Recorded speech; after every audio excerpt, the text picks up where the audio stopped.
நீ ரொம்ப நாள் நடக்காது தம்பி. இந்த தேர்தல் இவன் போட்டு இந்த எஸ்ஐஆர் மட்டும் செயல்படுத்திட்டான்.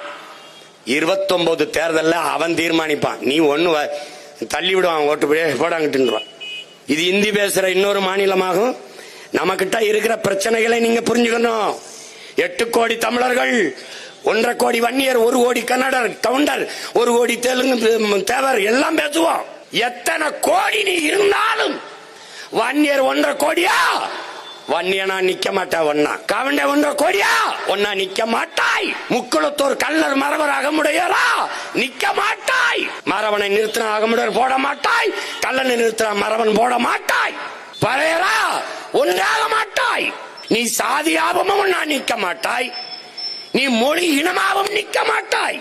எப்படி உனக்கு வலிமை வரும்? ஆனால் அவன் 1.5 கோடி வட இந்தியன் என்றால் நீ தமிழ் என்று ஒரே மொழியில் ஒன்றாகவில்லை. அவன் இந்தி என்று ஒரே மொழியில் ஒன்னா நின்றுவான். நீ நான் சொல்றதை நீ நம்பல, நிக்கிறானா இல்லையா பொறுத்திருந்து பார், நிப்பான்.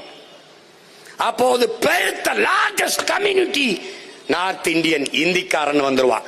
நீ அப்ப வன்னியனும் பேச முடியாது, கவுண்டனும் பேச முடியாது, தேவரனும் பேச முடியாது, பறையனும் பேச முடியாது, நாடாரு, செட்டியாரு, தேவேந்திரர் ஓஹோ தள்ளி போன்றுவான். அந்த கர்ம வேற நமக்கு வர மாட்டேங்குது, ஏதோ பேச்சு விட்டு போயிடுவான். இதெல்லாம் கவனத்துல வச்சுக்கிட்டு வேலை செய். அவன் தொலைச்சிட்டான், முடிச்சுட்டான். நீ ஒண்ணும் இல்ல உனக்கு. அதனால கடைசியா அந்த ஓட்டு வச்சிருந்தது 1000-500 வித்து பொழைச்சிக்கிட்டு இருந்த. அதையும் எடுத்துட்டாப்ல.